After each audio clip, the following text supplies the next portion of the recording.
This is a bill that would legalize the use of cannabis for medical purposes. Many in this chamber have not read the bill. Many simply read the title and decided how they were going to be on this bill for all sorts of reasons that have nothing to do with the language of the bill. In fact, when this bill came to the House from the Senate and I started walking around talking to you, only 32 of you were willing to vote for it.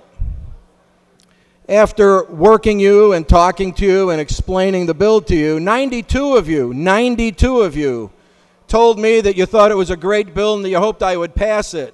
But not all 92 of you were willing to vote for it. What does that say about public policy in the state of Illinois? What does it say about being true to our oath of office? Let's not be afraid of a title of a bill. Let's look at what the bill says.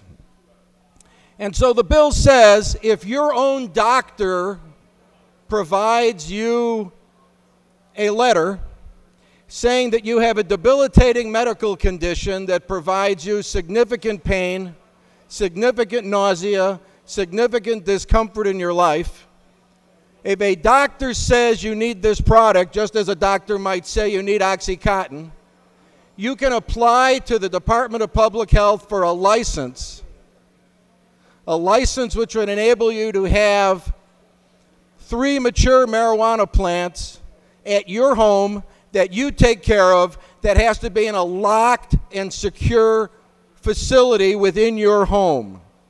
Now, the drugs that people take now for severe nausea from chemotherapy or from the pain of MS or from the pain of cancer are not in locked facilities. They're right out there in a medicine cabinet for anyone to take. This product must be in a locked facility in your home. You get your license and you take care of your own product. And for those who would say, well, you know, 3 plants yields a lot of marijuana, Representative, the truth is it can, under optimal conditions, by someone that knows how to grow it. But the fact is that grown in your home, you're not going to get too much out of 3 marijuana plants. In fact, many would say barely enough for the needs of one person who's sick. Additionally, this bill is the most controlled bill in the country. There are 15 other states that allow the use of marijuana for medical purposes, 15 other states, and all of them will tell you this is the most controlled, narrow bill in America. We did that to get the ball rolling, to help sick people. Finally, the bill has a 3-year sunset. This isn't forever. If this works, I'll have to come to the floor, or someone else will in 3 years, and beg and cajole and plead with you to pass it again. And if it isn't working, and if all the doomsayers are correct, none of us will vote for it.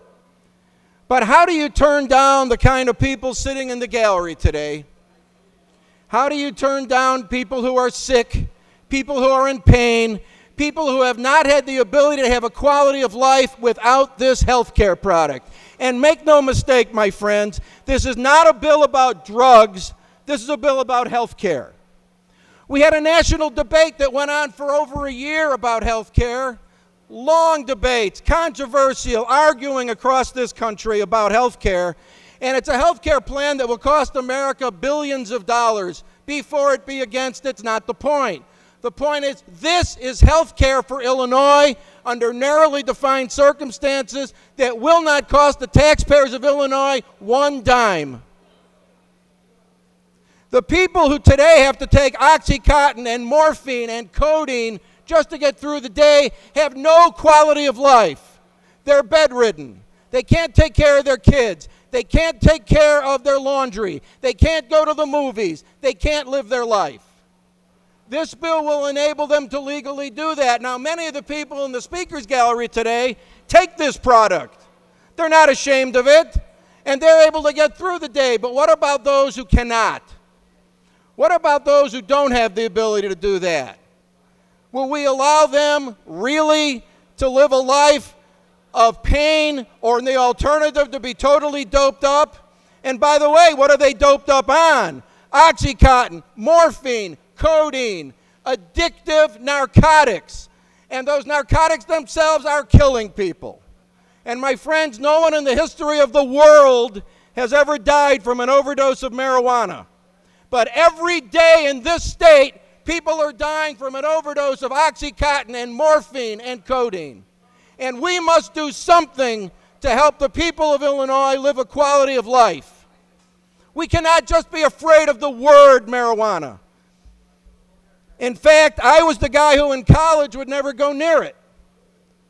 When I sponsored this bill, I had friends from across the country who hadn't seen me since high school and college say to me, "You have this bill? You're the guy who's sponsoring this bill?" They couldn't believe it. But I'm not here because it's about drugs, my friends, and I'm not here because I want to legalize marijuana.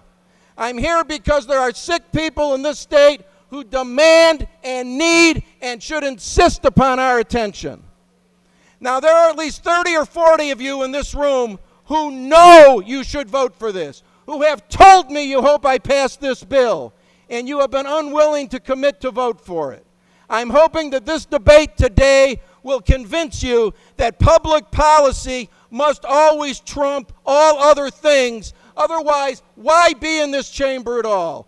Do the right thing. Help these people. I'd be happy to answer your questions. 1381.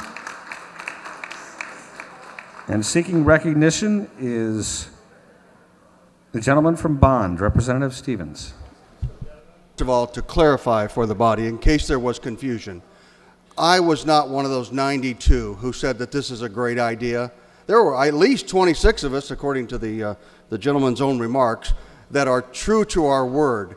Now, I don't know if this bill is going to pass or fail, but ladies and gentlemen, the sponsor just questioned the very word of the ladies and gentlemen serving this body as to their integrity and their honesty in having conversations, whether they support the bill or not. I just don't think that's appropriate, first of all. Now, to the bill. I happen to be a registered pharmacist, and so I have some knowledge of why we have medicine to begin with. Certainly we have it to provide cures and care for those who are ill, those who are injured, and those who have diseases that are intractable.